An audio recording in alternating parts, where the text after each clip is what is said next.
Let's see how we can allow microphone access in the Discord mobile app. If you're chatting with someone on Discord and you need to use the microphone, then you'll want to click on the little microphone icon that's either in the bottom left or bottom right corner of the screen.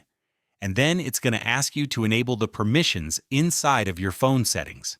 I'm just going to tap on Take Me There, which will then redirect me to my Discord app settings, where I can allow it to access my photos, background app refresh, and many more things.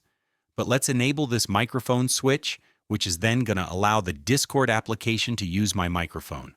But if this step doesn't work for you for some reason, then you'll need to go over to your main settings page. Scroll a bit down until you can see this screen time option.